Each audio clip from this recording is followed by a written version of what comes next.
This is Tom Tolles, and you're listening to the Tim O and Harley Show. Eat me. Welcome to the Tim O and Harley Show.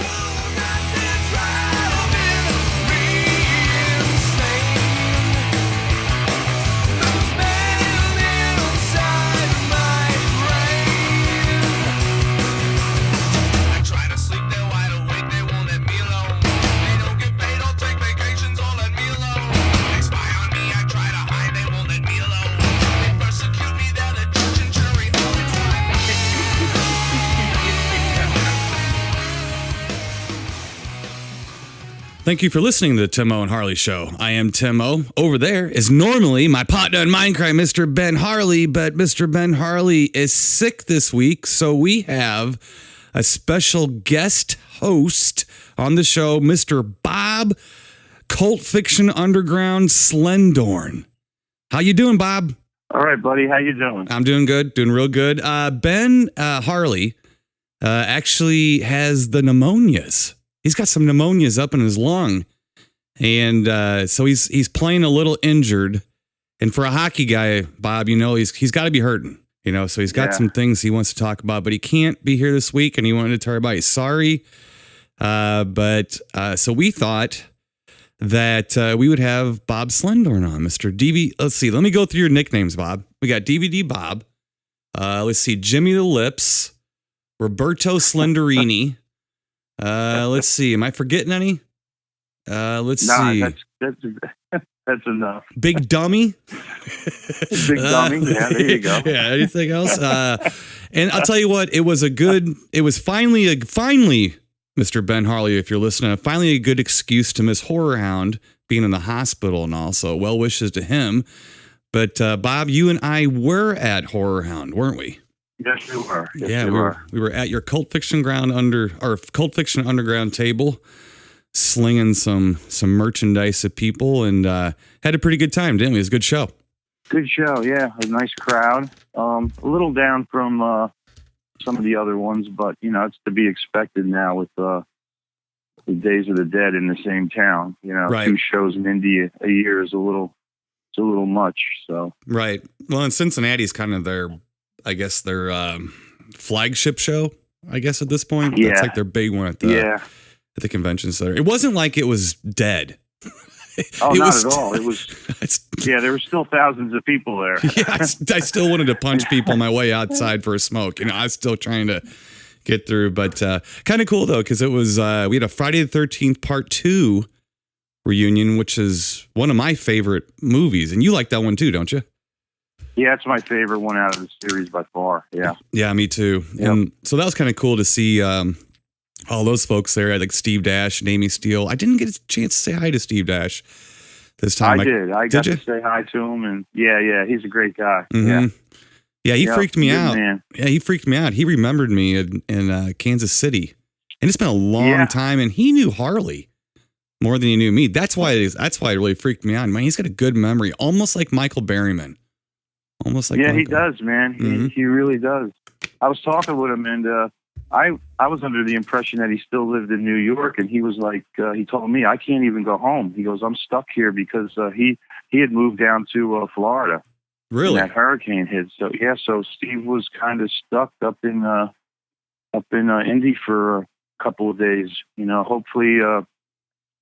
My best wishes to him. I hope everything worked out with his home and everything's okay down there. You know? Right. Well, luckily the storm kind of petered out pretty quickly, as opposed to Harvey that just sat there and pooped all over or peed all over the Texas region. So, I mean, it was good.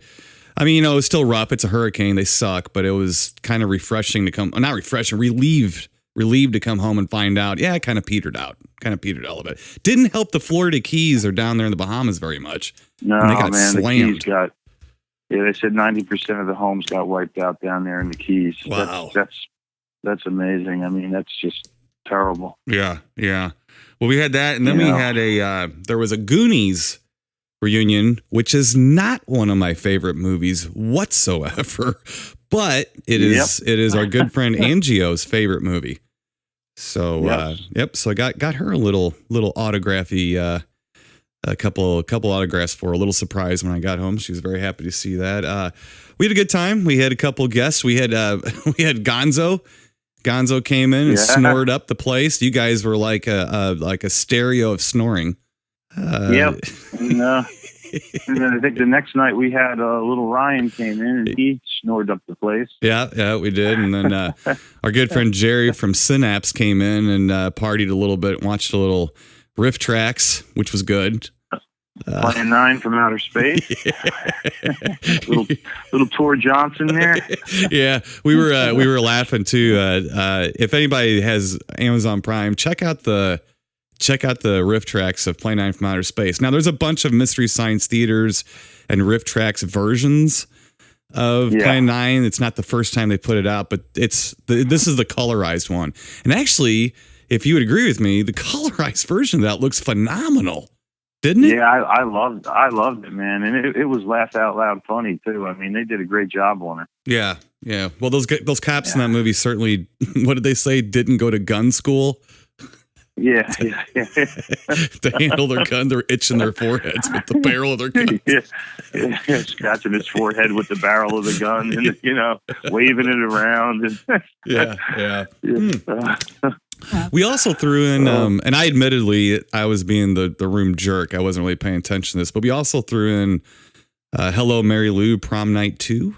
Yes. And you kind of watched that. I think you were focused in on a little bit more than the rest of us. Did you catch any of it? Did you like it at all? Or yeah, I was dozing in and out. Me. I have to get my beauty sleep, but I really liked it. I mean, I liked it a hell of a lot better than the first one. It had a cool 50s rock and roll soundtrack to it too. So that's something I want to go back and check out in its entirety. When I'm a little more awake. I got a little more pep in me. Yeah. Well, I think that was Amazon Prime too, and you've got Amazon Prime, right? Yeah. So I think you'll be able to catch that. It was kind of awkward too, because I think both of us agree that we don't like the first Prom Night whatsoever. And we had, let's see, Ryan, our friend Ryan, who really apparently liked Prom Night. And we also had the gentleman that released it on Blu-ray sitting with us in the room. So we really couldn't say too much without being offensive. So, it's like, well, it was. But it was a good time. And thank you, Nathan. And it was Nathan's birthday over the weekend, too. What a way to spend his birthday. Yeah, happy birthday, Nate. Yeah, so that was good. And then Aaron, it was always good to see Aaron. He helps us out a lot. And thanks everybody for coming up to the table. It's so much fun to talk movies. Thank you. Yeah. We had a blast. Yeah, it's fun to talk movies, everybody. And that's what we're going to do right now, Bob. So here's the thing. So basically, Ben, like we said, Ben Harley is sick. He is on the mend. He's going to be okay. Hopefully we'll get him back next week. And we'll go through normal official films and all that. But me and Bob spend a lot of time and a lot of hours bullshitting about movies, right? And about releases of movies, especially transfers and all that kind of nonsense. So we decided, let's talk a little bit about our frustration with some movies, all right, that are not out on Blu-ray yet. Okay. Yes. First off, before we start, I want to say there are two movies that would be on this list that are currently being released that I have at least written down. The first one is Hell Night, and from 1981 with Linda Blair in it and a bunch of familiar faces. And that's very good. I think Shout Scream Factory's putting that out beginning of November. I'm pretty sure. Yeah, I think so. Yeah. I got that pre-ordered, so I'm excited about that. And then, speaking of our friend Jerry from Synapse, they're putting out The Kindred. The Kindred, yes. And I know that me and you have been waiting for that film. You're a Kindred fan too, right? Oh yeah. I love Rod Stagger. Yeah, I think did it play the theaters? I don't know. I'm not sure. It came out during that video boom, and that's one I always loved. I've been waiting for that to come out I don't think it ever got a proper DVD release either. No, straight to VHS. Yeah. So, because I always remembered like it had this wonderful cast anchored by the Grape Nuts guy. Yes. The main guy was the guy in those old grape nuts commercials that, unless you're around our age, you probably have no clue what we're talking about. But it was that guy from those. Yep. I just thought it clearly looked like it was made to play in theaters. I mean, it looks like it. I don't know. It's just cool. It's got everything like a silly, fun monster movie should have. Mad Scientist. Yep. Yeah, it was. Yeah. Yep. So we're looking forward to those two coming out. Okay. So here's what we'll do. We'll take turns. All right. I'm going to go first. We're going to talk about, and this is going to be the obvious one first. That's not out on Blu-ray. All right. The first one is the 1979 film Prophecy. Yeah. John Frankenheimer. I remember seeing this in the theater. It always blew me away. It has such a beautiful look. Yeah. Was it Paramount that put it out? Was it? Yes. Yeah. It was shot wide. It just looked gorgeous. If there's ever a movie begging to be put out on Blu-ray, it's definitely Prophecy. Right. Great cast. And I'm going to say Blackenstein is on Blu-ray and Prophecy isn't. It's like, what in the world? And sometimes this is one of these movies, like Orca or something, which is on Blu-ray, just not. I want to do movies that aren't on Blu-ray at all. Like we can't find them at all, but like Orca hasn't been released here, nothing like that. But Prophecy hasn't been touched anywhere. It blows my mind. It blows my mind that that's not even out at all. Maybe Paramount they're still pissed that it was a bomb when it was released. Who knows? Maybe somebody is very bitter up in the booth and they don't want to let it go. I don't know. And I think they could be working on it because like Amazon isn't offering it anymore to buy an HD stream. So sometimes when they take that stuff down, for some reason you see it pop up months later, as a future release or something. So fingers crossed on that one because we need some Prophecy. What do you got? What's the first one you got? Okay, mine is where's my little note here? Is the biggest grossing film for Universal Studios in the year 1934. It's the Boris Karloff Bela Lugosi classic, The Black Cat. Ah, that's a good one. I would love to see this thing, a proper Blu-ray release. I mean, the film it has such a great look to it, and Lugosi, Karloff. I mean, you can't go wrong. Well, it's like that's kind of a sick kind of movie too.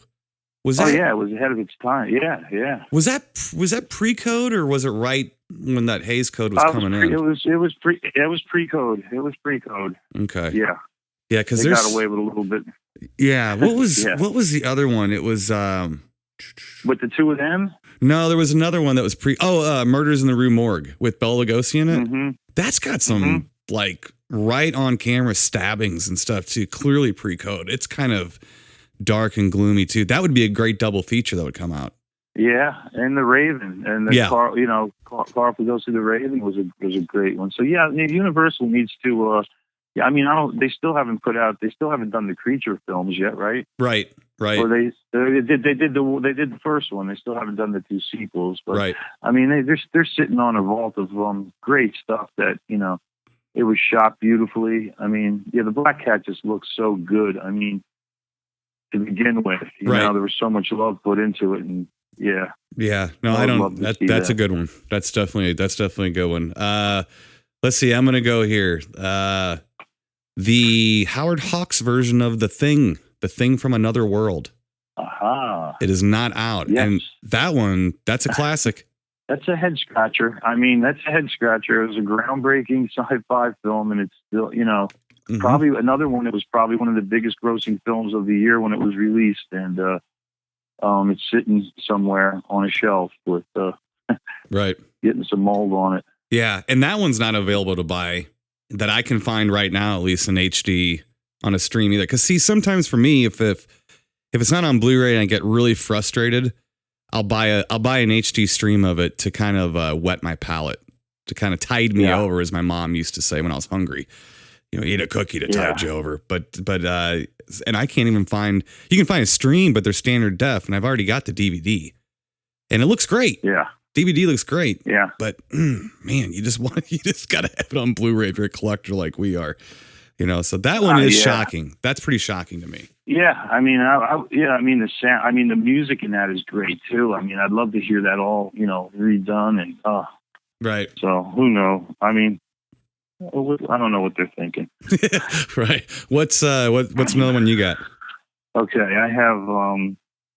I'm going to save this one for later because I don't want to steal it from you. I think this is one that you would really, really want to talk about. But the other one, this is a littler film, but it's always been close to my heart. It's I forget what year it is, but it's Alligator. Oh yeah, yeah.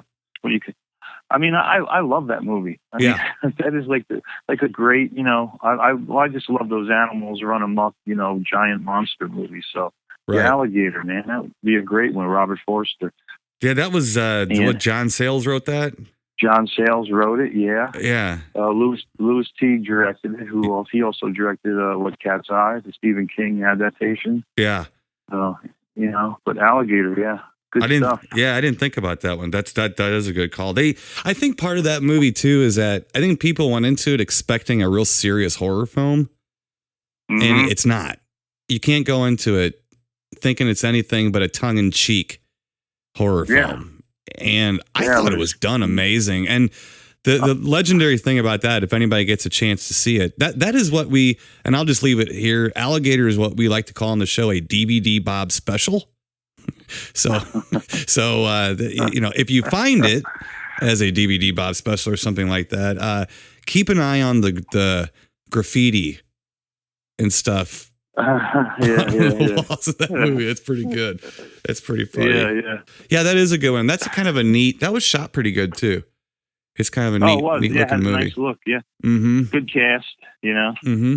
Yeah, that's a good one. All right, I'm gonna go. Here's one you weren't thinking about. I guarantee it. The Three Stooges Ultimate Collection. All of the Three Stooges, because I got the DVDs. They look splendid. Look fantastic. They look so good. It makes you want some Blu-rays of those. Because, I mean, growing up, I was a Three Stooges maniac. Just a maniac, and to me, it's odd that we have the Marx Brothers films on Blu-ray, but I mean, you can find a couple of the public domain Three Stooges on Blu-ray, but you can't find the whole collection on Blu-ray at all. It's not out. That's a bummer. Well, yeah. How many discs set is the DVD collection? I mean, I can't remember. It's like at least 10. Like 50? It's at least 10. It's a pretty.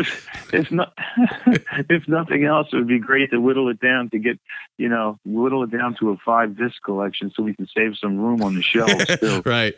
Yeah. It's kind of frustrating too because Columbia clearly touched those up before they put that Ultimate Collection out. And again, like you were saying about these other films, somebody's sitting on it. And it's funny too because they touched them up for DVD, so there's probably not that much work to do to once they it's different if the thing's never even been on DVD, right? To remaster and everything.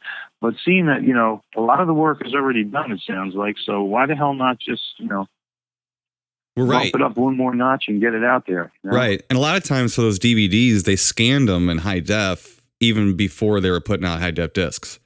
You know what I mean? So there's a high def scan of those, at least 2K, and they can put them out. And that one, you could say like, let's say Prophecy. Okay, we could maybe think, and even the Black Cat and stuff like that. Well, maybe it's just not fiscally responsible. Maybe they don't think enough people are around anymore that would buy these things.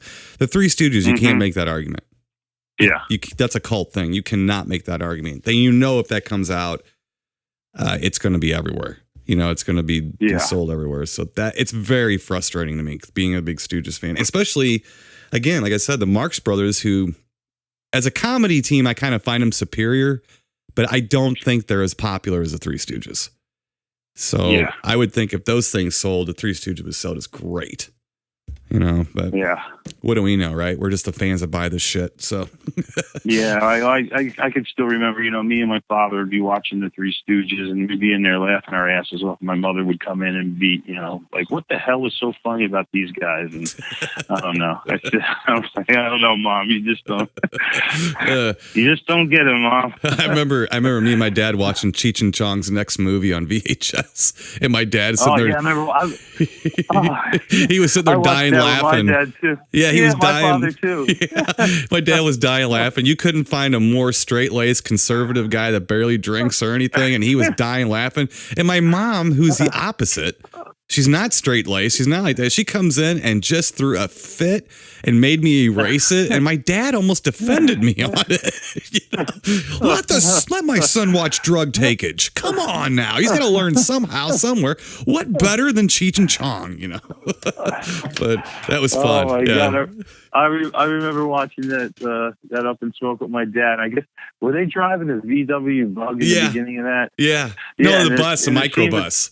Okay, yeah, and then the scene where they're siphoning the gas or they're pouring the gas, it was in a garbage can or something. They're and carrying down the street. I remember my father was cracking up. He tricks him into drinking his pee. His sister's pee is pregnant. Yeah. Oh man, that is hilarious. That's a hilarious movie. That was a good one. Yeah, I mean, out of all the Cheech and Chong movies, I think that's probably the most commercially funny. Yeah, you know what? Yeah, because Red comes to town. I love that. I think Pee-wee's introduced in that one too. Yep. But yeah, that was a great. Yeah, it had the Great Pretenders did some of the music to it, right? I think so. And then they had Michael Winslow. Wasn't he in that for a minute too? Yeah. That was a good one. Yep. Yeah, that was funny. By the way, maybe we could say that's one that's not on Blu-ray. Although I can't say I haven't searched for it, but I don't think that's on Blu-ray either. That'd be a nice one to have. Oh, hell yeah. Yeah, that'd be a good one. Let's see. Your turn. Oh, okay. So I'm going to go with one I know you love. And I think this is on Blu-ray overseas, but we need a U.S. release of this. It's 1965's The Naked Prey with Cornel Wilde, which he also directed this. And this movie, it is creepy.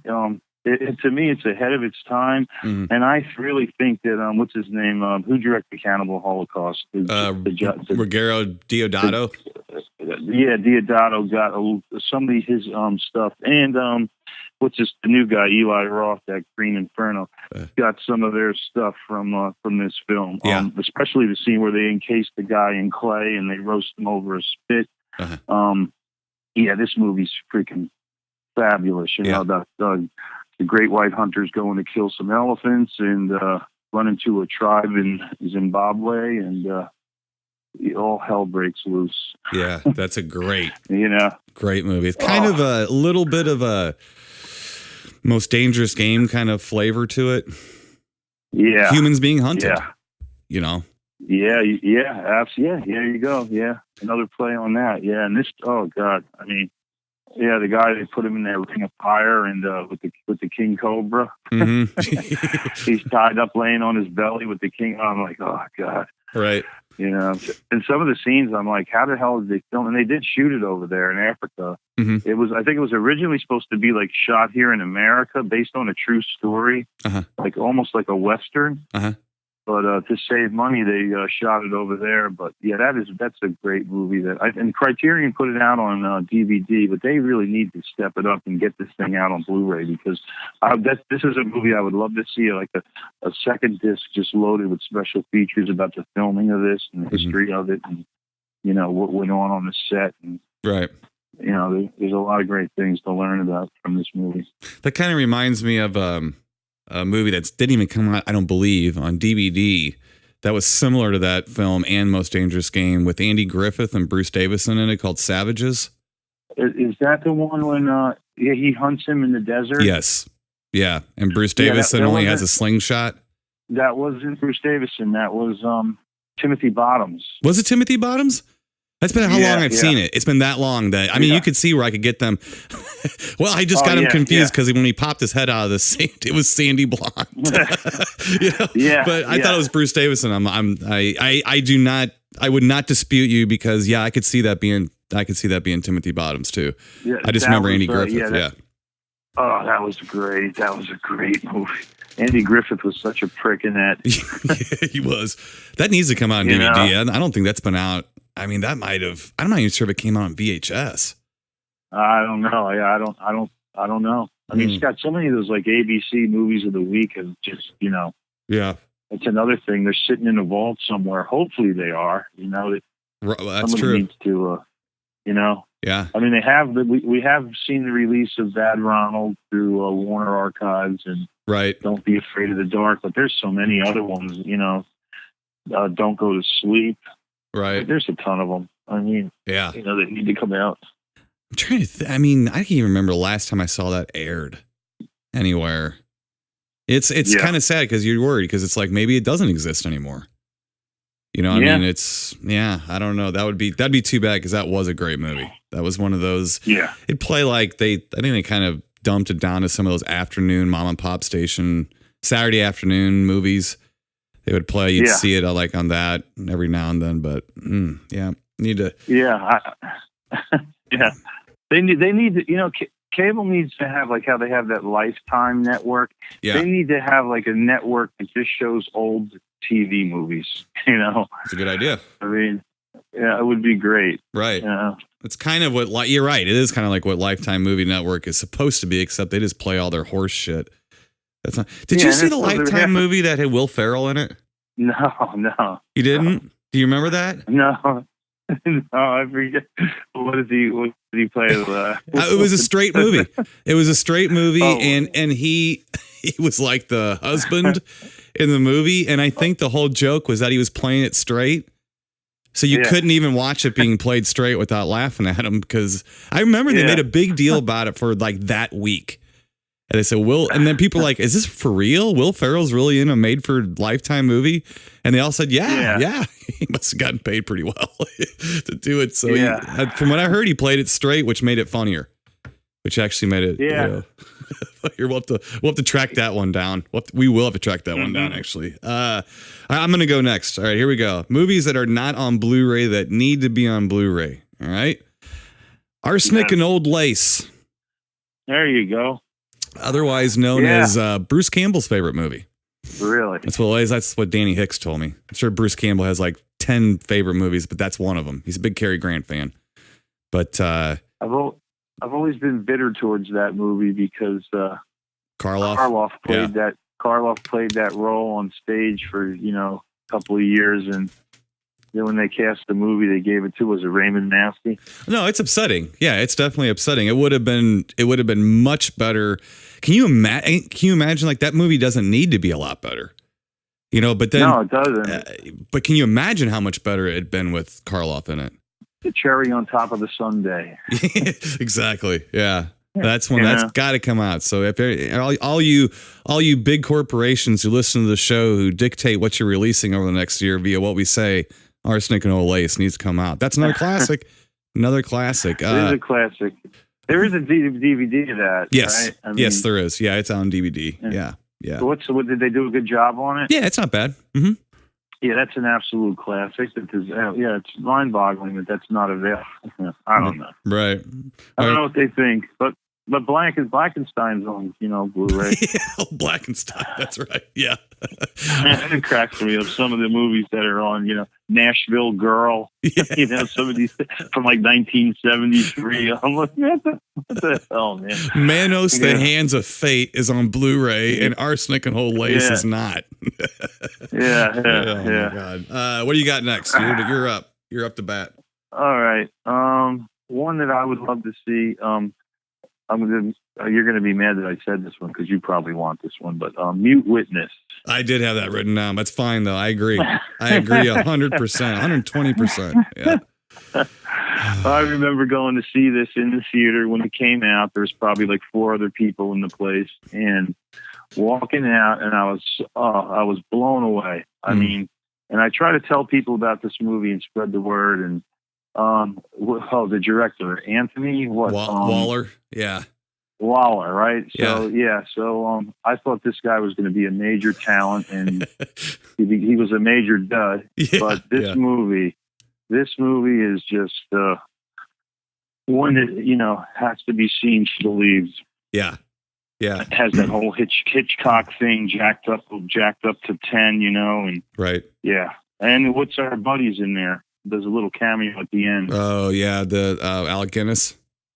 Yeah, Alec Guinness shows up. Yeah. That movie, I'll tell you, it's funny because that's my trump card movie, no pun intended. That's like if somebody, you know, and me and to the audience, me and Bob have a little joke at his table that I'm constantly pushing the Mute Witness film that people need to see it constantly. I'm telling people, you can come back and punch me in the face if you don't like it. I promise. We met one person who said they didn't really like it, and I didn't believe him. Mm-hmm. His eyes weren't moving in unison. I don't think I didn't believe what he was saying. I was like, I don't believe you. I just don't.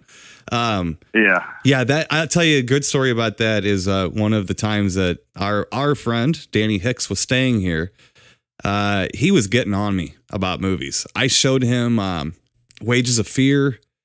I showed him. I mean, he hated that. He couldn't stand it. I showed him all these really cool classics that he just wasn't digging. Danny. Wasn't liking. So finally, I just threw my arms up in the air and go, you know what? All right, fine. You asked for it. And I put in Mute Witness. And after that thing was done, he stood up and was like, that was a fucking movie. It was hilarious. He just stood up. And now on the flip side of that, when me and Harley showed him the Riff Tracks version of Santa Claus and the Ice Cream Bunny, he stood up after the film and apologized for Hollywood. So it was a little different. But yes, Mute Witness. Now, Mute Witness, man, that's one too. That's got a curious history because it really didn't get. I mean, it got little traction on VHS. When they released it on VHS, they did have a decent little ad campaign for it. As much as one you can have, you know, in the video days. But I don't know. Did you? Now you used to. The audience probably doesn't know this either. You used to own a couple of video stores, right? Yes. Now, did you own a video store when that came out? Yeah, I had it on VHS, and then I think I got it on DVD for the store. But that was one of those movies, you know, you'd always push on people, you know, and everybody would come back happy. You know, they couldn't believe they hadn't heard of it. Right. But I remember when it came out, it got great reviews. It got some good reviews, and you know, the people who reviewed the film were excited about this kid who directed it, and we all wanted to see what he was going to come up with next. And unfortunately, his next film was an American Werewolf in Paris, which was. Oh my God, please. One of the worst travesties ever put on film. But yeah. Why don't you give a quick little synopsis for Mute Witness so people know what it's about? We can hook some people with this. It's American low budget horror film crew, and they're in Russia.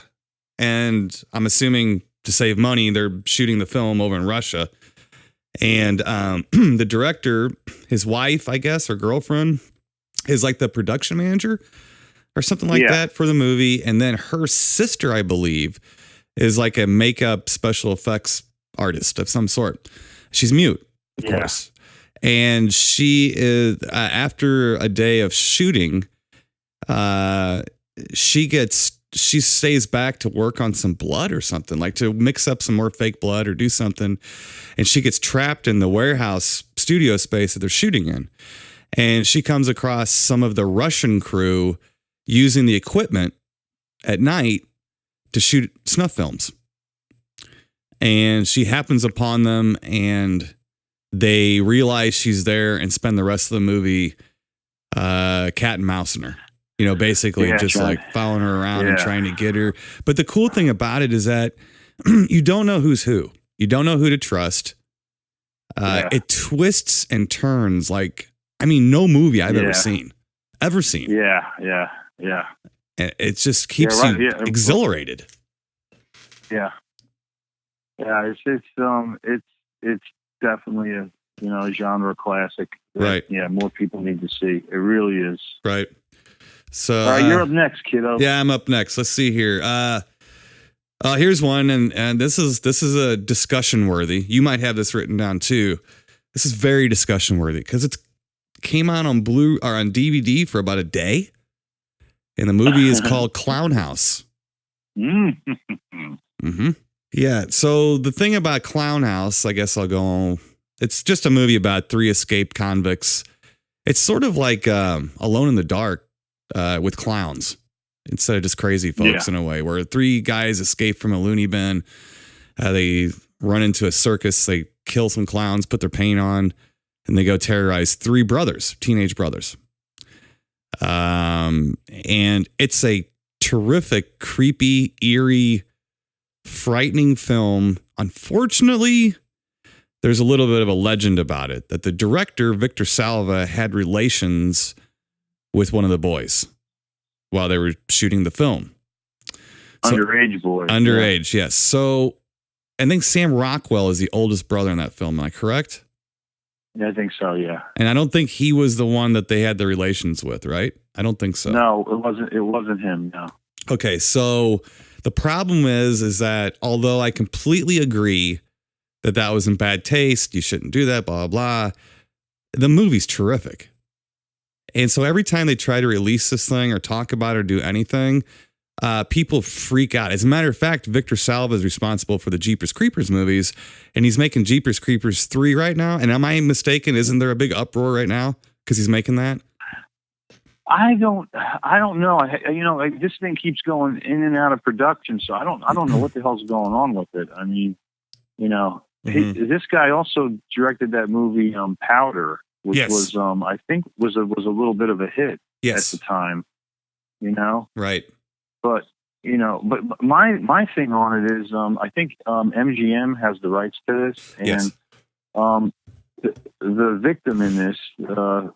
He's a grown man now, but I would like to see how he feels about this being released because I don't know how his career's going as far as acting, but maybe he could use the money right. The money that's made off of it. They could do something, Right, right. I don't know, but you know how that is. I'm sure there's a lot of these movies have things that have happened on the sets that we just don't know about them. And right. Yeah, it was just so unseemly. He spent like a year in jail or something. It was like a year in jail, I think. Salva did. Yeah. And then I think he came back out and made Powder, if I'm not mistaken. I think after he got out of... I think Coppola had something to do with getting the Jeepers Creepers things made. I mean, so I don't know. It's weird. I mean, somebody has to like this guy. I mean, yeah, he's a good director. Yeah, he has talent. He's a creepy bastard for what he did. I'm not inviting him over to my house. He's not coming to the Oasis. You don't want him babysitting. That's for sure. No, I don't want him molesting me. Is what it is. I don't want him all over me. I don't. I'm supple, Bob. I'm supple. I don't need that. I don't need that in my life. Let's see. A good studio. I guess they're taking a tough stance on it. I don't know. I mean, that's fine. I mean, you put it out on DVD, and then they yank them. Now it's not available. I guess because I don't know, we become less tolerable for this type of behavior now. And well, I think that we're treated like children a lot. Me and you talk about this. We're treated like children a lot, and people don't think we can handle it. It's like, come on now, come on. I mean, I don't think anybody who just like the average person. Not like me or you, the average person who knows an average amount about film and movies, if they sit down and watch that, they don't know what happened. Yeah, well, here's my thing too. If the studio who owns the rights to this really cared about what happened, really cared, I mean, they could do something with the proceeds of the sales of that movie going towards abused children. Or, right. I mean, you could do, instead of just like, acting like it never happened and, putting it on a shelf. So, you know what I mean? That's a good point. Yeah, no, that's a good point. So if you really care about the issue and you really care about what happened, then, then do something about it. Right. No, that's a real good point. So, all right, you're up. All right. This is another, what the fuck head scratcher. I have no idea why this isn't available. But Pink Floyd, The Wall. Oh, that's a good one. I didn't even put that one down. That's one of my favorites. Now, why the hell, like, how many copies of this do you think would sell? Just be like if Amazon announced this, how many pre-order copies do you think they would sell the same day? I know one right here. Well, I mean, come on, man. The thing is with that movie too is that they need to remix. This is so odd. Of all films in history, they really need to remix that audio on that too. I mean, and they could and they should, and then re-release it on Blu-ray, because even Roger Waters put out his concert, The Wall, which was very, very cool, but it's not the movie. Yeah. So like, what's the story with this? I mean, why can't, I don't know. I mean, I guess there has to be some kind of battle between Pink Floyd and the studios or something. I don't get it. It's one of those weird things where, like, the movie Trick or Treat, not the popular one that came out a few years back, the one from the 80s. I looked into that with those two thespians of acting, Ozzy Osbourne and Gene Simmons. Yes, yeah, and Skippy from Family Ties. Yeah, Mark Price. Yeah, yes, yeah, that film. I read that the reason that that's never going to come out is because of all the metal bands that were on the soundtrack, and especially Y&T. Y&T's like, you're going to put that out, you're going to pay us. You're going to pay us. So, and considering that Pink Floyd The Wall is, you got Alan Parker, Roger Waters, and who's the animator guy, Gerald Sorley or something like that. You got some egos there. Yeah. Yep. I forgot about the animation. That's a great point. Mm-hmm. So who knows who's sticking that up? Who knows who's holding it up? Yeah, and who knows if the band's broken up now? So if somebody's on a different label or something, or what? Who knows? I mean, or if the soundtrack to the movie came out on a different label than what Pink Floyd was putting their records out. But that is one that, I mean, because that DVD release that they put out, that was a full loaded DVD. Yeah. I mean, they even had audio calibration and stuff on that. You went to a certain thing and it would check your speakers for you, and it would help you EQ your system out and stuff. I mean, even the picture too. It gave you like those color bars and contrast bars and stuff. Yeah, that disc has that on there. Believe it or not. Wow. Yeah. And it's like, and so it was a really full loaded disc, and it came out, and I'm just shocked. I'm shocked that's not out. Didn't that come out in like one of those cardboard flip cases? I'm pretty sure, right? It might have. Mine's not. Mine's your typical case? Mine's your typical case, the one that I've got. Okay. So I don't know. It might have come out with that too. I had it in the store at the time. I just forget what the hell it was.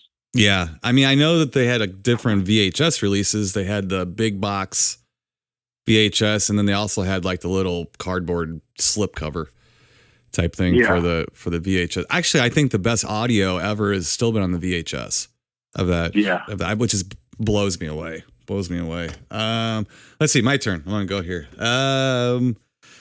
Here's one for you, and I'm going to come out of left field. The movie Hit me. Watchers. Yeah. With Corey Haim, Roger Corman produced. Yeah. Film. Yeah. That is a good. Oh, and Michael Ironside. It's a good, just fun monster movie, sci-fi monster movie. With the dog. Yeah, with the dog. It kind of reminds me a little bit of Bad Moon without a werewolf. There's no werewolf in it, but it's a boy and his dog. It's a kid and his dog, and I love the gentleness of the story, and it's still a horror film. Mm-hmm. I've always loved that movie, and it didn't get a very good DVD release either. It was a double feature disc with Watchers too, with Mark Singer. Right, and it was both full frame, which that bothers guys like me and you big time. Yeah, that needs to come out. Absolutely, that would be a great one. Yeah. And that was a theatrical film, right? Dean R. Koontz wrote the book, right? Mm-hmm. Yeah. I'm pretty sure. Yeah. I don't think it had a real long theatrical run, but it certainly had an impact on home video at the time. Oh yeah, that was a great renter. Yeah. Mm-hmm. Oh yeah. I mean, I rented it all the time back then and stuff, and just It was a really solid production. Yeah, there was some. Yeah, it was good, man. A great monster movie. Yeah. You know, Even part 2 wasn't horrible. Part 2's not bad. I Yeah. have never seen part 3. I never seen part 3, but there's just there. Yeah, Rochester 3. I believe that has Leo Rossi. Yeah, Leo Rossi. Yeah. So it has him. Yeah. I think he is the leader of like a group of like special forces guys, and they're in a. It's almost like Predator in a way, but it's not. It doesn't live up to the first one at all. I mean, the second one is I think the second one, the monster was cheap, a little cheap in the second one. Yeah, but it was still decent. Yeah, you it know, looked it was bad. fun. It was a fun watch, you know. Right. So there's mine. You're up next. What you got? Okay, this is one that this has to be come out as a double feature. Okay. Neither one of them have come out on DVD. I don't know what the story is with these two movies, but I was a teenage Frankenstein and I was a teenage werewolf. Oh, very good call. I Yeah. would love to see these movies put out like a nice double feature Blu-ray. Man, Shout Factory, grab these, do it. I don't know what the hell the story is with these, you know. And these were hit movies when they came out at the time, you know. Right. These were big hits. Yeah, they were. I don't know. I mean, I'm wondering if like maybe Michael Landon's family or something owns the rights to Teenage Werewolf, or you know, you never know. I mean, you know, Bing Crosby's family owned the rights to Willard for all these years, and I heard they were the ones that held up the release of Willard for you know. So, Right. but you know, and I never thought I'd see Willard and Ben On Blu-ray, come out, and Yeah, and they have. So Yeah. you know, there's maybe. You know? Well, you would think But they yeah, would. those two, You would think they would put out those two, and then that. What's the third one in that? The How to Make a Monster, where it was How to Make a Monster. Yeah, you would think that they would. And that had the dad from Ferris Bueller in it. That guy, when he was like a young whippersnapper, and you would think that they would put those three of them out. Who did those? Was that Sam Katzman? Who did those? It might have been. I know Gene Fowler directed Teenage Werewolf. Uh-huh. He directed a couple other things, a couple like really early Bronson things like Gangland and things like that. But he didn't really directed any big hits or anything. Right. Which if we're talking about Katzman, how about oh God, the Giant Claw? Oh yeah. That would be great. I mean, show off those special effects. You know?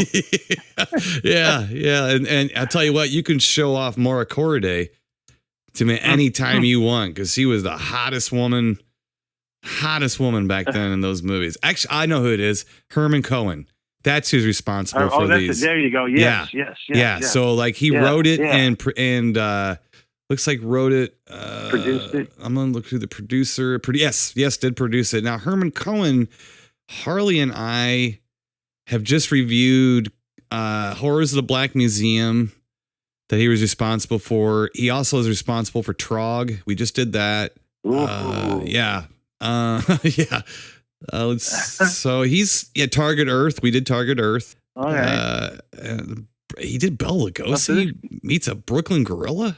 Anyway, but So Herman Cohen, that guy. So Herman Cohen. Now that's interesting because Horrors of the Black Museum, is that on Blu-ray? I don't think it is. I don't think we need a Cohen box set, man. Yeah. Man, we do need that. That's a good one, man. I didn't even think about those. Yeah. Those would be great. Yeah. Like nice box. That would look nice on the shelf. It would shine. You could have in the box set, you could have a toy of like little fake teeth from the werewolf, where they're kind of coming out the top, and you could do that. The buck-tooth werewolf. Let's see here. I got one for you. This is a big one. Mm-hmm. The Abyss. Oh God, yeah, right. What the hell, man? Some people didn't like that because they hate the end. I thought the end was fantastic. You mean the soap dish, the pink soap, the pink and baby blue soap dish that rises from the abyss? Yes, but I like the idea of it, even if it looks a little silly. I mean, the damn people are like, oh, stupid. I was like, the damn ship was sitting on top of it. I thought it was pretty cool. It was a cool idea. I had no idea how he was going to get out of that. To go back and color correct it. The freaking the soap dish. I mean, make it look, You could touch the soap dish up all you want as long as you release it on Blu-ray. And if you release it on Blu-ray, you got to have both versions of it. You got to have the longer version with the tidal waves and everything hanging over the city, and then you have to have the theatrical cut too come out. Did you ever see the extended version? Oh yeah. It's all right. Yeah, I mean, I went to see. I saw it in the theater when it came out. I mean, I love that movie up until that last, the big reveal at the end. But I mean, I think that's one of the best things he's ever done. Oh, by far. Well, I think the Terminator. Yeah. No, I think that, and I can't stand Titanic. I hate that movie. I think it's dumb. Sat there waiting for the boat to sink the whole movie, and it's like, oh God. Yeah, I'll take A Night to Remember any day over Titanic. Absolutely. Yeah, me too. Your turn. All right, my turn. Let's see here. I'm going to go with this was from like 81 or something. Alone in the Dark. Okay. Yep. It's the second teaming of two actors who were like kind of like washed up at the time. I guess that's what people Hollywood thought of them. Jack Palance and Martin Landau, and a few years later they'd both go on to win Academy Awards. Right.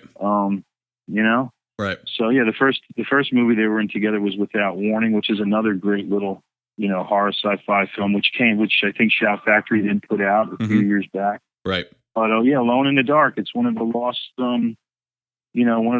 slashers from the 80s. And Jack Schroeder directed that. I think he directed that right after he had done The Hidden, which I don't think is another movie which I don't think is on Blu-ray. Another great film. Yeah, you're right. Yeah, that's a good one. Yeah. I'm not the biggest Alone in the Dark fan, but there's enough people out there that I think are, that I don't disagree with you at all. It needs to be out there on Blu-ray. I mean, I would have it.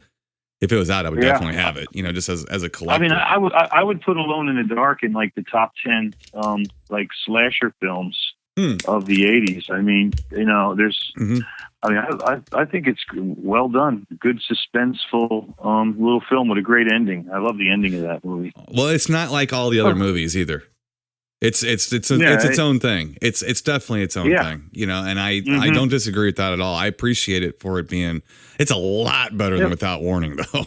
Without Warning is kind of funny to me. Well, this has some good, good character development in it. You care about the people in it, something they've gotten away with, they don't do anymore in horror films, but you know. Well, tell me this, like, since you bring that up, this is something I talk about and I bitch at on the show, but I just feel like now, like they don't know how to write anymore.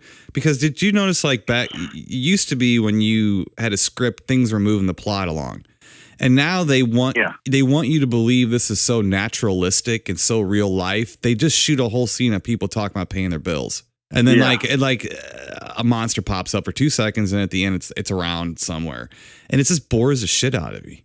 It bores the shit out of me. It's the writing. I don't know. I think maybe it's that all of the good writers are working on TV now. I mean, you have these writers out. You have these writers out there who write these brilliant TV shows, and they're writing episodes, hour-long episodes every week, and the episodes on Amazon or Netflix, they're hour-long episodes. They're not, 40 minutes like they, if it was being broadcast on network TV. And they write these great episodes. You got the great Game of Thrones, all these great shows, but they can't write an hour, they can't write an hour and a half long movie. I don't get it. And it drives me crazy when you have material like the Texas Chainsaw Massacre, where if you went back and you told the backstory about Grandpa and the brother in Vietnam. I mean, God, you could tell there's such great history. There's great stuff to work with, and there hasn't been a good Chainsaw Massacre film, and they just. I don't know. Yeah. I don't know what it is. Or like the remake of The Wolfman, Oh, God. like how many millions and millions of dollars? I mean, it looked beautiful. Yeah. But you think that somebody in the course of the last 60 years could have came up with a decent screenplay for it, right? Yeah, you would think. Yeah. I mean, really, maybe if you wrote a couple of lines every year, you could have came up with something good, Right. I mean, right. I just. That's just mind-boggling. I think they don't treat them. I don't know. They don't nurture them and treat them with the respect they deserve. Yeah. You know, like this new Mummy that came out. I mean, who gives a? I mean, it's more like a superhero movie. No, I would never pay money to see that thing, and I'll never watch it. Right. Who? I don't want to see that. I mean, you know, they try to make them like superhero movies and stuff. And yeah, that's what the Wolfman was like. They started fighting. The werewolves started wrestling around at the end. I'm like, oh god, geez, come on. I mean, it's okay to have a little skirmish, but gee whiz, you're right. It was like a superhero battle, like a wrestling match. Let's get John Carpenter back and do the his remake of The Creature from the Black Lagoon. Yes. You know? Yes. Let's do stuff like that. I mean, and have them set them in, you know, set these. I hate it when they bring them up to like modern times, and you know, and then they try to figure out. It's frustrating. The Mummy. I mean, how many times? I mean, I didn't like the last remake. No, I didn't either. Round of Mummy movies, you know. No. I'll take the Christopher Lee Mummy over all of them, you know, from the Hammer films. Yep. He was a badass, man, you know. He just crashed through walls and, you know. Yeah, he was the best Mummy and the best Dracula, in my opinion. That's my opinion. Yeah. Or whatever. But those were great films. Yeah. Well, the other thing, too, with that Mummy and even the Universal sequels, I don't like the Karloff Mummy one. It's good. It's fun to watch. It's creaky. It's okay. There's just not enough mummy in it, you know. So it's like it is what it is. But the sequels, they were like Michael Myers things. They were just walking machines, and they just would kill. Yeah, and that was cool. Yeah, you know. Yeah. Just, you know, taking his time, walking across the room with his hand outstretched to go around your throat. And of course, somebody would back into the corner, and they would wait a full minute for him to walk over there and choke him to death. Right. Lon Chaney's flask would fall out of one of the bandages, and he'd bend over and grab it and then go back after him. But they were great. They were great. Man. No, they were great. Let's see. I'm gonna get to one here. Let's see. Here's one for you. You're gonna agree with me. You might even have this wrote down, or you might have forgotten about it. Peeping Tom. It's on my list here. It was on the your next list. one I was There we go. Talk about. All right, there we go. Peeping Tom. So Criterion again put this out on DVD. Looks good. Where the hell is the Blu-ray? Yeah, considering that this is like one of Martin Scorsese's like top favorite films of all time, you think that this thing you'd think that this would be on Blu-ray by now. Mm-hmm. And who the director was it? I know it ruined his career. It did. Yeah. Michael Powell. Carl Bone. Michael Powell. Powell. Yeah. Michael Powell. It did. Yeah. He was a real up and coming, he did the Red Shoes. Yeah. Black Narcissus. Black Narcissus. Yeah. I mean, classics. I mean, bona fide classics. And this thing ruined his. I mean, you could argue that this is like the first slasher film too. Mm-hmm. Oh well, there's a lot of argument between this and Psycho, too, because wasn't it Hitchcock that said he saw Peeping Tom and he was like, oh god, this is better than my movie. You know, he was like, oh my, you know, like he was really into it. Mm-hmm. That it definitely needs to come out, and if nothing else, people need to see it. It's been forgotten too much. Oh, and it looks beautiful too. I mean, you know, all the movies this guy directed looked beautiful. I mean, the color designs were gorgeous. Mm-hmm. You know, really vibrant colors that popped. And I remember watching this for the first time. I think I came out on VHS, and it's a creepy, disturbing little movie. Yeah, absolutely. Let's see. You're up next. What you got? This is one that a personal favorite. Barbette Schroeder's Barfly. Oh yeah, yep. You know, of the Murkowski, Mickey Rourke and Faye Dunaway. I mean, not a masterpiece or anything, but it's just a movie that I really like, and it has a good cast, a great director. Coppola was behind it. I'm just interested into why this won't get. You know, they won't put it out. I mean, it's kind of weird. Ignored too, isn't it? That film, Barfly. Yeah, it was popular when it came out. Well, it has a big cult following. You know, I mean, it's about Charles Bukowski, and it's weird. I mean, you think that this thing would sell. I mean, I know people love this movie. Yeah. No, that's a good one. You know? Yeah. Drinks for all my friends. Yeah. Well, it's even got the only great performance by Frank Stallone. Frank Stallone, man. Yeah. You got Frank Stallone in there. Right. Yeah, I think Bukowski does a little cameo. He's at the bar in there. So that would be a nice one to have, you know? Right. I got one for you here. This is a little different, too. This is the Japanese version of The Grudge, Ju-on. I love that movie. I don't like the Sam Raimi produced one. I like the Japanese one. See, I still like that one. I do. I mean, I like it for what it is. I mean, I know, but I have to admit, I've never seen the original Japanese version. And I would love to. Yeah. You know? I mean, I have it on DVD. It's just not on Blu-ray. That's not available overseas either, right? Is it? I don't think so. No, I've checked for it, looked for it, because it's one. That's weird. Yeah. I mean, isn't that the one that started the whole? Yes. You know, the Ring, of these, the Ring, and the Ring, and this films. one, yeah, it kind of did. Because I remember I saw Ring U, Ring O, the Korean and the Japanese Ring. I thought those were good, but then when Ju-on came out, it was literally frightening. I mean, there was like some stuff, and I was like, "Whoa, it kind of gave you chills and stuff." Yeah, and the movie runs backwards. Ju-on does, and it's just like, it's brilliant. It's just a brilliant film. I mean, hands down. Now, I have had some people tell me they thought it was stupid. And I'm like, wait a minute. Did you watch it dubbed or subtitled? And they go, dubbed. I go, well, yeah, Godzilla movies are dubbed too. But if you watch them subtitled, they're not quite as silly. You know? People are lazy. I know. People are just lazy. I know. I mean, and I can understand. There's times when I'm not in the mood to watch a subtitled movie. You got to make sure you're awake and you're in the right frame of mind. But I mean, there's so much better than a dubbed version. Oh, man, God. Yeah, the inflections. Make some time. The voice inflections. Yeah. Oh yeah. All right. What you got next? Here's one from 1984 called 1984. Oh, yeah. John Hurt and Richard Burton. Rhythmics did the soundtrack for it, and Burton ran for Best Supporting Actor. It came out right before he passed away, and a really good adaptation of the book. Probably the best. It's another head scratcher. Yeah, I like what Richard Burton was doing. Like, I like Who's Afraid of Virginia Woolf. That's always been a creepy movie to me. I don't know why. It's just always creeped me out. But that is just a ferocious. Her performance in that is ferocious. Yeah. I mean, she's like a rabid dog in that. Yeah. I mean, I've always had a bad crush on her too, Elizabeth Taylor. Oh God, man, I had a bad crush on her. She is. Oh, that is such a great movie. Yeah, it is a great movie. But like all that stuff, like through the 70s, the weird stuff. Let's take Exorcist 2 out of it real quick.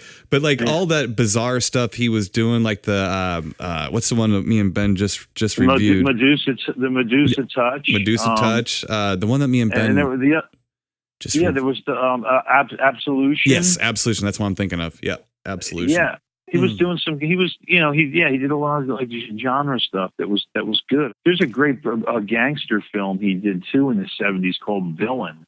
Okay. Which hasn't gotten a proper release yet either. I mean, there's a lot of his stuff. So. Well, 1984, that version's pretty good. That with John Hurt and him in it. It's got a real cool feel to it. Oh, it's just bleak, man. It is bleak and depressing, It's a hard watch. It's not something you're going to sit down and watch every Christmas, but it's a good film.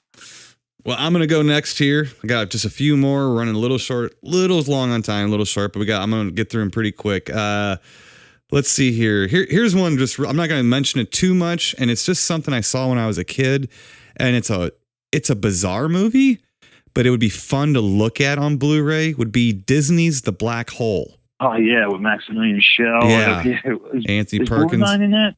Yeah, Ernest Borgnine, Anthony Perkins. Yeah. All-star cast. Yeah. No, I would love to see that on Blu-ray. Because the DVD looks pretty good, but yeah, I'd really want to see that touched up a little bit. Because I remember I obsessed over that movie a little bit when I was a kid. Because that came out, I was born in 73 and it came out like in 79 or something. So it was right in my wheelhouse. Yeah. I was ready to go. Was it 79? It was 79? I think it was 79. If not, it was between 77 and 79, but it was right at that point. I remember going to theater and seeing it, and I remember watching on TV every chance I got. When the DVD came out, I got it. And it's really a silly movie. It's kind of dumb, but it was cool. It kind of taught me about black holes, so I thought it was kind of neat.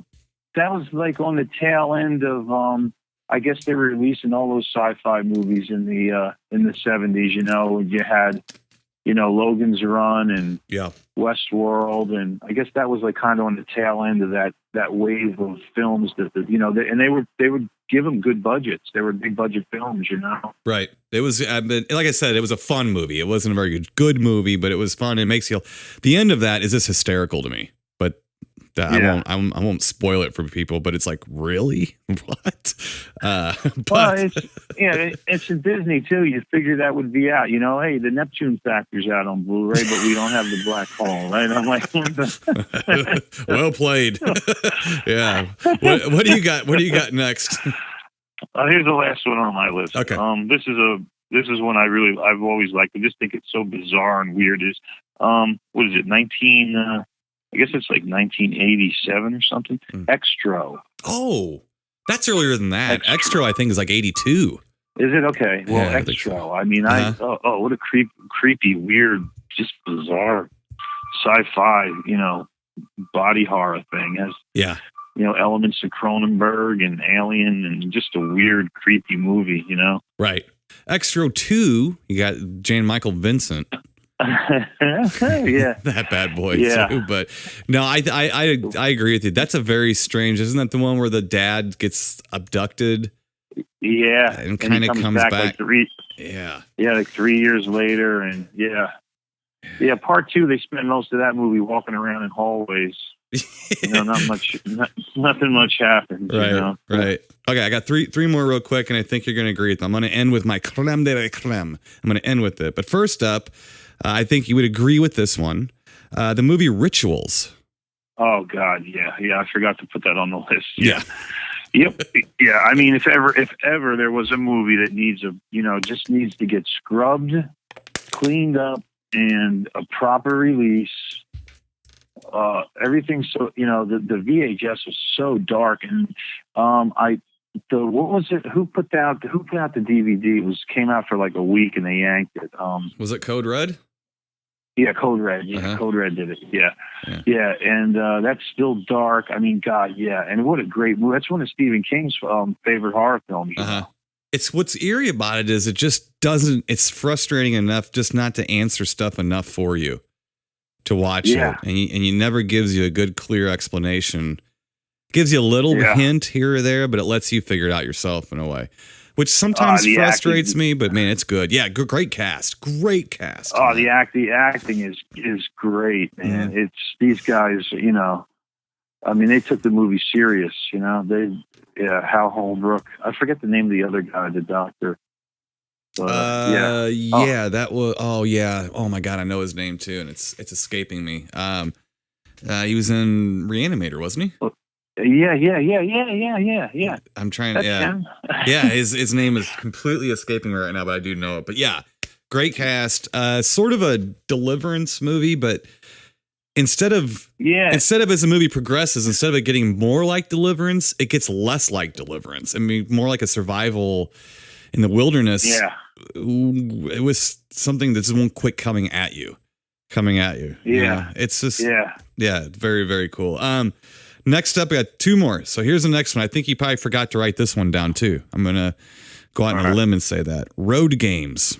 Oh, yeah. Stacey Keach, Jamie Lee Curtis. Yes. Yes. The Richard Franklin film, underrated director. Oh, yeah. I love this movie. Yeah. I actually saw that in the theater in San Diego, California when it came out. Oh, I love that movie. Yeah. Cat and mouse type of weird slasher feel to it, even though it's not really a slasher. But oh, yeah. It's that would make a good double bill with Mute Witness. Oh, yeah, it would. Yeah, you're right. Very underappreciated film. Australian produced, like you said, Richard Franklin. It was one of Hitchcock's I don't want to call him even a protege, but they had connections. And he did Psycho 2, if I'm not mistaken. He did Psycho 2, and he did another underrated film that I like, but that's just me, Link. Yes, I like that a lot too. Yeah. Elizabeth Shue's first film. Yeah. That needs a Blu-ray release as well. Yeah. Needs a Blu-ray release as well. So that's Road Game. So my creme de la creme of all the Blu-rays that we've discussed here, and thank the movie gods for everything that has been released up until now. We have movies like Sorcerer and things that we never thought we would ever see. The ninth configuration. Ninth configuration, yes. So we're excited about this. But there's one that is just, it's sticking in my craw, Bob Slendorn. It's sticking in my craw. And this is going to be the Val Lewton collection. Oh, yeah. All those Val Lewton movies, they need, I mean, Cat People came out. Cat People did come out. Well, that's why I'm worried. That's why I'm worried, because they broke up the set, you know? Yeah, and usually they do that afterwards. Usually they put the set out, they make you pay all that money, and then they'll start releasing the ones you want. Break them up. Mm-hmm. Because the DVD set had Cat People in it. Yep. And now Criterion picked up. I mean, I don't know why Criterion didn't pick all of them up. Yeah. You know, Isle of the Dead, The Leopard Man. I mean, all of those things are just. Yeah, Bedlam. Bedlam, The Body Snatcher. Yeah. Was it Ghost Ship? Ghost Ship, yeah, with Richard Dix in it. Yeah. All those they're just fantastic. I mean, Isle of the Dead, talk about something creepy, eerie, weird, and forgotten. I mean, before Cabin Fever, okay. Yeah. You had that movie. That movie. Oh, that's a great comparison too. Yeah. Yeah. Well, it's like one of Karloff's best performances. Oh yeah, man. Yeah, and one of the most original scripts. What are they in Croatia or something? I mean, it's just nuts. It's like whoa. It's almost an educational film because you're just figuring out what the hell's going on, and it is almost on a bizarre, different, planet or something. It's nuts. And the Val Lewton stuff, to me, it's almost like, yes, we all remember the Universal films from the 30s and stuff, but I'm sorry, man, the 40s, that's when some really interesting and just dark and creepy stuff. And I don't know if it's because they were fighting the censors at the time, so they had to be real clever in doing things. I don't know what it is. And the film noir stuff was real big. It was just a great, dark, moody period in films, and there's not enough horror films that are remembered from them. That's when the cinematographers really came to the forefront. Yes. And, and really, really just, because those Val Newton movies, I mean, they were shot so beautifully. They just look great. And can you imagine what you could do with those on Blu-ray, how much more they would pop? I mean... And the directors of those films too are a who's who of what's coming next. You had Mark Robeson. You had Robert Wise. Yes, Robert Wise. Yeah, didn't Jacques Tourneur? I think he did some of their stuff. I mean, went on to do Curse of the Demon. Yes. Yeah. Yep. You're right. Yep. And you could see these directors taking Robert Wise doing The Haunting. You telling me that's not influenced by Val Lewton? Yeah. I mean, come on. I mean, Curse of the Demon isn't, yes, it is. Yeah. And then he went on to do, The Day the Earth Stood Still. Mm-hmm. You got some real talent, but they all came up through almost like a Corman type of thing with the young directors coming up, rising up through the ranks, Right. Well, and if they do put that box set, which they need to, because it's my creme, and you can't ignore me. It's out there now in the internet world. You can't ignore me. It's like it's gonna have to happen. But they need to put the Scorsese film. Absolutely, I was just going to say that the documentary. Yes, Man in the Shadows or something like that. It's called Man in the Shadows. Yeah, because you really need to get a sense of who this guy was and what he did to understand how influential and important he is in the history of film. And Val Lewton is my champion. I'm a champion of Val Lewton. I love Val and Mute Witness. Val Lewton and Mute Witness. Yeah, it's a sad story with him too, because he died kind of young, and a lot of these guys turned their backs on him towards the end. You know? Yeah. Because he was doing comedies and stuff toward the end. He tried to do some other things, and it didn't work out for him, I don't think. Yeah, but he was a true original. He Absolutely. Do something, man. That's right. Well, Bob, where are you going to be at next if people want to come and check out your table and see what goods you got? Down in Lexington for Scarefest. All right. And then down at Scarefest. That's on the 28th of this month. Okay. We'll be back up in Columbus for Horror Hound, Columbus, Okay. Ohio. I think November 8th or something like that. Right. And then you got see Vet City Con at the Corvette Museum in Bowling Green. I'll be there. We'll be there. Me and Angio and hopefully Harley. I think Harley might be at that one too, so that would be good. Hope he's yeah. And hope, Harley, get well soon. We miss you, buddy. Yeah, absolutely. Well, Bob, thanks for filling in, sitting down, and BSing with me about some of these movies. I mean, this stuff had to be said, and it's time. Yes. It had to be said. We had to talk. We had to discuss this and educate the world that these need to come out. So we expect them very soon. Now that we've hopefully next year we can do this again. Yeah. And even if 4 or 5 of them have been released, that would be nice. So we could start on another list, right? Yeah, we can, and the list won't be quite as compelling. That's what I don't want a very compelling list. I don't know about that. You and me, we've come up with some good stuff. We dig up things we need to find, right? Yes, we do. We know how to dig up a grave. like bloodhounds. We're like bloodhounds trying to. We can't. If we don't have something to do, we're bored. So we got to find these things. All right. Well, thanks again, Bob. And I hopefully, like I said, next week we will be back to normal format with Mr. Ben Harley. But again, thanks, Bob. So I appreciate it. You got it. It was great doing it. All right, guys. Well, till next week, stay spooky, and we'll talk to you then. And I will, for Ben Harley, keep it creepy, people. You've been listening to the Timo and Harley Show, brought to you by ScreenPrintingFactory.com, your affordable one-stop solution to all your screen printing needs.